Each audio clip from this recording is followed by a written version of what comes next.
సుమన్ టీవీలో మీ business promotions కోసం ఈ కింది నెంబర్ను సంప్రదించగలరు.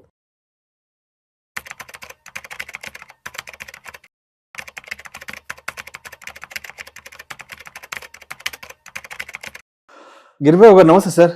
నమస్తే అండి. గిరిబాబు గారు, చాలా మంది ₹1 కోటి 2 కోట్ల రూపాయలు ఓ ఇల్లు కొనుక్కోవడానికో ఇల్లు కట్టుకోవడానికో బ్యాంకుల నుంచి లోన్ తీసుకుంటారు. దానికి ఒక 15 సంవత్సరాలు 20 సంవత్సరాలు టెన్యూర్ పెట్టుకుంటారు, లోన్ గడువు పెట్టుకుంటుంటారు. సరే, ఓవర్ పీరియడ్ ఆఫ్ టైం తర్వాత ఒక 5-10 ఏళ్ల తర్వాత అనిపిస్తుంది, అబ్బా ఇంకో 10-15 ఏళ్ళు కట్టాలి, చాలా టైం ఉంది. వెక్స్ అయిపోతారు అప్పటికి. ఎందుకంటే ప్రతి నెల 1వ తేదీ వచ్చిందంటే దానికోసం ఒక 50,000, 60,000, 70,000, 80,000 ఎంతో కొంత ఈఎంఐకి దగ్గర 1,00,000 వరకు ఉంటుంది. 1,00,000 వరకు ఈఎంఐకి వెళ్ళిపోతుంటుంది.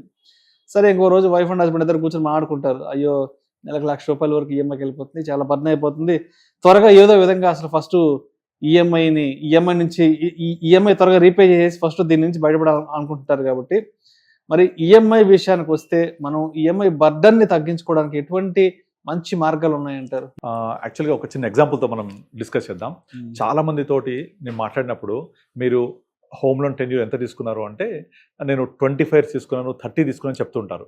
ఎందుకంత ఎక్కువ తీసుకున్నాము అంటే, అంత టెన్యూర్ పెడితే తప్ప మనకు కావాల్సినంత అమౌంట్ రాదు. మీరు ముందే కనుక 10 years 15 years పెట్టుకుంటే డిస్బర్స్బుల్ అమౌంట్ ఎక్కువ రాదు. కనుక టెన్యూర్ ఎక్కువ పెట్టేసుకుంటారు.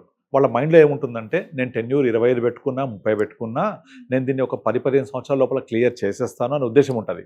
ఆ 10-15 సంవత్సరాల లోపల క్లియర్ చేస్తాను ఉద్దేశం ఉండి, వాళ్ళు ఇక ఆ 20 సంవత్సరాల పీరియడ్ని పట్టించుకోకుండా లోన్ తీసేసుకుంటారు. లోన్ తీసేసుకొని వాళ్ళు ఫస్ట్ లోన్ తీసుకొని ఇల్లు కొనుక్కొని గృహప్రవేశం అయిన తర్వాత కనీసం ఒక 3-4 years దాకా వాళ్ళకి ఒక బ్రీతింగ్ స్పేస్ దొరకదు, అంటే ఎక్స్ట్రా కట్టడానికి. అంటే ఫస్ట్ 4-5 years అట్లా వెళ్ళిపోతుంది. ఇక తర్వాత నేను నెమ్మదిగా కడదాము, నా దగ్గర డబ్బులు ఉన్నప్పుడల్లా కడదాము అని ఇంకా ఏ అవసరాలు ఉన్నా పక్కన పెట్టి ఈ హోమ్ లోన్ మీద పడి దాన్ని తీర్చుకుంటూ వెళ్ళాలి అని తాపత్రయపడుతుంటారు. ఎంత తాపత్రయపడ్డా ఒక 15 సంవత్సరాలు తక్కువైతే కాదు. అలా కాకుండా మన మిగతా గోల్స్ ఏవైతే ఉన్నాయో అవి మిస్ అవ్వకుండా ఒక ప్రాపర్ ప్లానింగ్, ఒక చిన్న 2-3 టిప్స్ చెప్తాను నేను. అవి కనుక మీరు అవలంబిస్తే మీ హోమ్ లోన్ ఎంత టెన్యూర్ ఉన్నా, ఎంత ఎక్కువ ఉన్నా హ్యాపీగా మనం క్లియర్ చేసుకోవచ్చు. ఒక ఎగ్జాంపుల్ తీసుకుందాం. ఒక 50 lakhs హోమ్ లోన్ ఉంది, 8.5% ఇంట్రెస్ట్ అనుకోండి. ఈఎంఐ వచ్చి అరౌండ్ 44,000 అవుతుంది. 43,000 change 44,000. 50 lakhs home loan, 8.5% interest rate, 20 years tenure, 44,000 EMI. అయితే మొత్తం మీరు 44,000 చొప్పున 20 years తర్వాత మీరు మొత్తం పాకెట్ నుంచి కట్టేది 1,05,00,000 ఉంటుంది. తీసుకునే లోన్ 50,00,000 అయితే మొత్తం కట్టేది 1,05,00,000 చిల్లర ఉంటుంది. రఫ్ ఫిగర్ చెప్తున్నాను నేను. అంటే మీరు దగ్గర 50,00,000 లోన్కి ఇంకొక 55,00,000 ఎక్స్ట్రా కడుతున్నారు. అది ఎప్పుడు 20 years పాటు కడుతూ పోతున్నారు. కానీ మీరు అన్నట్టుగా నార్మల్గా నేను ఇంతకాలం కడుతూ పోతున్నాను, నాకు అసలు వెక్స్ అయిపోతున్నాను, ఇబ్బంది పడుతుంటారు. సో అందుకే ఒక జోక్ ఉంటుంది. ఏం చెప్తుంటారంటే, నువ్వు నీ ఉద్యోగాన్ని ప్రేమించాలంటే హోమ్ లోన్ తీసుకొని చూడు అని చెప్తారు. హోమ్ లోన్ తీసుకొని చూసావంటే నీ ఉద్యోగాన్ని పక్కా చేస్తుంటాం కాబట్టి. కనుక అలాంటి ఏం లేకుండా హ్యాపీగా హోమ్ లోన్ క్లియర్ అవ్వాలంటే ఒక ఇంపార్టెంట్ టిప్ చెప్తాను నేను. అదేంటంటే, మీకు ఏదైతే ఈఎంఐ ఉంటుందో ఆ ఎవ్రీ ఇయర్, అంటే ఫస్ట్ ఇయర్ తీసుకున్నాం, ఈ ఇయర్ 2026 ఏప్రిల్లో లోన్ తీసుకున్నాం. నెక్స్ట్ 1 year అంటే 2027 ఏప్రిల్. 1 year తర్వాత మీ 12 EMIsకి ఈక్వల్గా ఒక ఈఎంఐ రీపే చేయండి. ఎక్స్ట్రా 1 EMI ఎక్స్ట్రా అంటారు దీన్ని. 12 years అయిపోయింది, 13th EMI ఎక్స్ట్రా కట్టండి. 13th EMI మళ్ళీ 24 months అయిపోయింది, మళ్ళీ ఒక ఈఎంఐ ఎక్స్ట్రా కట్టండి. 1 EMI ఎక్స్ట్రా ఎవ్రీ ఇయర్ కట్టుకుంటూ వెళ్తే మీ టోటల్ టెన్యూర్ దగ్గర ఒక 6 to 7 years తగ్గిపోతుంది, ఓన్లీ 1 కట్టినందుకే. ఎందుకు అంటే, మొదట మీరు ఏదైతే కడుతున్నారో ఫస్ట్ ఇయర్ మీరు ఎంత తొందరగా కడుతూ పోతుంటే అంత ఎక్కువగా ప్రిన్సిపల్కి వెళ్ళిపోతుంది. అదర్ దాన్ ఈఎంఐ వెళ్ళడం వల్ల ఇమీడియట్లీ ప్రిన్సిపల్ తగ్గిపోవడం వల్ల దాని తర్వాత సబ్సిక్వెంట్ ఈఎంఐలో వెళ్ళే కాంపోనెంట్, ఇంట్రెస్ట్ కాంపోనెంట్ తగ్గుద్ది, ప్రిన్సిపల్ కాంపోనెంట్ పెరుగుద్ది. అర్థమవుతుందా? మొదటి 5-6 years ఇంట్రెస్ట్ బాగా తీసేసుకుంటాడు, ప్రిన్సిపల్ అనేది పోదు. అటువంటి టైంలో మీరు కనుక ప్రిన్సిపల్ అమౌంట్ 44,000 కడుతూ పోతే అది మొత్తం ప్రిన్సిపల్కి వెళ్ళడం వల్ల దాని సబ్సిక్వెంట్ నెక్స్ట్ మంత్ వచ్చే ఈఎంఐలో ఇంట్రెస్ట్ కాంపోనెంట్ ఏమో తగ్గుద్ది, ప్రిన్సిపల్ కాంపోనెంట్ పెరుగుద్ది. అలా పెరగడం వల్ల మీకు ఓవర్ పీరియడ్ ఆఫ్ 20 yearsలో కనీసం 4 to 5 years లోన్ పీరియడ్ తగ్గిపోతుంది, వన్ ఎక్స్ట్రా ఈఎంఐ కట్టడం వల్ల. ఇది ఒక విధంగా మనం అవలంబించవచ్చు. ఇలా లేని వాళ్ళకు, నాకు అంత అవ్వడం కష్టం అనుకుంటే మనం ఏం చేయాలంటే, మన ఈఎంఐ 44,000 కదా ఎగ్జాంపుల్లో, ఆ 44,000 గాను అట్లీస్ట్ ఒక 4,000 అంటే 10% off EMI 4,400 rupees SIP start చేయండి extra every month. SIP start చేస్తూ పోతే మీరు కనుక ఇదే ఎస్ఐపి 4,400 రూపీస్ 20 years కంటిన్యూ చేస్తే ఎగ్జాక్ట్లీ 20 years మీరు ఎంత పే చేస్తారో ఈ 50 lakhs ఎగ్జాంపుల్లో 1,05,00,000 పే చేస్తాం కదా, ఎగ్జాక్ట్లీ మీ కార్పస్ 4,400 చొప్పున వెళ్తే 20 years తర్వాత సేమ్ 1,05,00,000 ఉంటుంది. అంటే మీరు ఎంతైతే లోన్ రూపంలో వాళ్ళకి కట్టారో 1,05,00,000 అదంతా వెనక్కు ఎస్ఐపి అమౌంట్ జనరేట్ అయ్యి ఉంటుంది. అంటే మీకు ఇల్లు ఆల్మోస్ట్ ఫ్రీగా వచ్చినట్టే. Just simple logic. 10% off EMI extra every month చేస్తూ పోతే ఎస్ఐపి 20 years తర్వాత మీ యొక్క టోటల్ కార్పస్ ఎగ్జాక్ట్లీ మీ అమౌంట్కి తగ్గట్టుగా ఉంటుంది, మొత్తం పే చేస్తే దానికి తగ్గట్టుగా. సో ఆ విధంగా మీ యొక్క బర్డెన్ తగ్గించుకోవచ్చు. Third tip, important tip. మీరు నార్మల్గా చాలామంది ఏం చేస్తారు, నేను ఈ హోమ్ లోన్ తీసుకున్న తర్వాత నాకు 20 years పెట్టుకున్నాను, 20 years కుదరదు, నేను దీన్ని ఇంకా తొందరగా తక్కువ చేస్తా అని చెప్పేసి ఎక్స్ట్రా అమౌంట్ కట్టేస్తూ ఉంటారు. ఏది 1 EMI ఎక్స్ట్రా ప్రయాణం కాకుండా, ఎస్ఐపి కాకుండా ఉన్నప్పుడల్లా కడుతూ ఉంటారు. ఆ ఉన్నప్పుడల్లా కట్టడం చేయకూడదు. దాన్ని ఏం చేయాలి అంటే, మనం కనుక 10 years టార్గెట్ అయిపోవాలి అంటే మన లోన్ ఎంత ఉంది, ఇప్పుడు ఎగ్జాంపుల్లో 50 lakhs ఉంది కనుక నా దగ్గర ఎంత మిగులుతున్నాయి, ఒక 20,000 మిగిలాయి, 30,000 మిగిలాయి.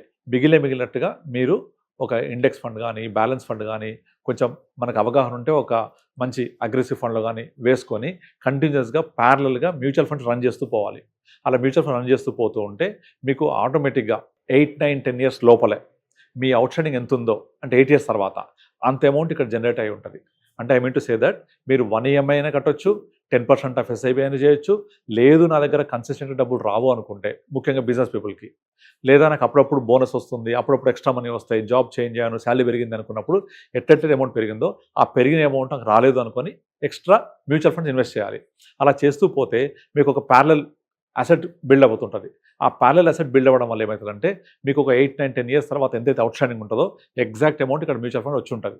దీన్ని విత్డ్రా చేయండి, ఆ లోన్ క్లియర్ చేసేయండి. సో ఇన్స్టెడ్ ఆఫ్ 20-25 years మీరు 10 yearsలోనే లోన్ క్లియర్ చేయొచ్చు. అంటే ఓవరాల్గా మీరు హోమ్ లోన్కి కట్టకుండా ఇన్వెస్ట్ చేయండి. ప్యారలల్గా ఇన్వెస్ట్ చేస్తూ పోతే ఆటోమేటిక్గా మీ యొక్క కార్పస్ పెరిగి దాన్ని మీ యొక్క లయబిలిటీ తగ్గించడానికి హెల్ప్ అవుతుంది.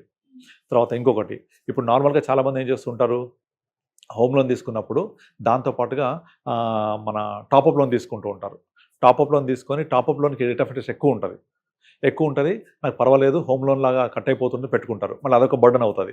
కనుక అట్లా కాకుండా మనం ఏం చేయాలి అంటే, మనము హోమ్ లోన్ అనేది ఎప్పుడు స్టార్ట్ అవ్వాలి, ఒక 5 years స్టార్ట్ అవ్వాలి. అంటే ఇల్లు తీసుకోవడం అనేది మీ ప్లానింగ్ కనుక ఒక 5 years ముందే కనుక చేసుకొని, చాలామందికి చెప్తుంటాను నేను, మీరు ఒక ఇల్లు తీసుకోవాలనుకున్నప్పుడు ఒక 4-5 years ముందే ప్లాన్ చేసుకొని ఈఎంఐ ఎంత కట్టాలనుకుంటున్నాను 5 years తర్వాత ఒక 50,000 అనుకోండి, ఈ 50,000 సరిపడే అమౌంట్ ఎస్ఐపి స్టార్ట్ చేయండి ముందు నుంచే, ఒక ప్రాక్టీస్ లాగా ఉంటుంది.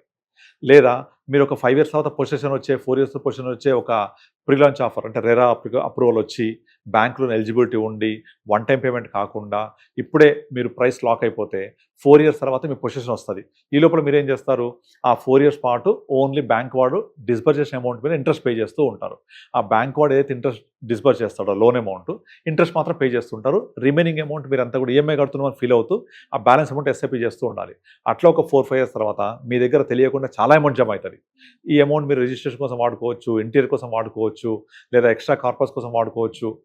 మీరు కనుక ఒక 50,000 ఎస్ఐపి 50,000 నేను లోన్ కట్టాలి 5 years అవుతుంది అనుకుంటే ఇప్పుడు స్టార్ట్ చేసేసేయండి. ఒక ప్రాక్టీస్ లాగా ఉంటుంది, ఇది ఇన్వెస్ట్ అవుతుంది. మీరు తెలియకుండా మీకు కావాల్సిన డౌన్ పేమెంట్, రిజిస్ట్రేషన్ ఛార్జెస్, తర్వాత అన్నీ మీకు ఇచ్చేస్తుంది. ఇది మీకు బర్డన్ లేకుండా హ్యాజల్ ఫ్రీగా మీరు మీ ఇంటిని సొంతం చేసుకోవచ్చు. Right sir, right. ఓకే, ఇలా చాలా టిప్స్ చెప్తుంటాను నేను. సో వీటిని ఫాలో అవుతే మీరు డెఫినెట్లీ మీ యొక్క హోమ్ లోన్ తొందరగా తగ్గించుకోవచ్చు. 1 EMI ద్వారా టెన్యూర్ తగ్గించుకోవచ్చు. 10% ఆఫ్ ఈఎంఐని ఎస్ఐపి చేస్తే టోటల్ హోమ్ లోన్ అంతా ఫ్రీగా వస్తుంది మనకు. లేదా ముందే 5 years ముందే ప్రిపేర్ అయిపోయి మనం ఈఎంఐ కడుతున్నాం అనుకుని స్టార్ట్ చేస్తే తెలియకుండా కార్పస్ ఏర్పడుతుంది. మనం లోన్ కట్టకుండా కొంచెం టాప్అప్ అంతా యాడ్ చేస్తూ పోవాలి ఎంఎఫ్లో. సో ఇన్వెస్ట్మెంట్ ప్యారలల్గా జరుగుతూ ఉంటే మీ లయబిలిటీ తగ్గుతూ ఉంటుంది, బర్డన్ అనేది. Thank you sir, thank you so much. Thank you అండి.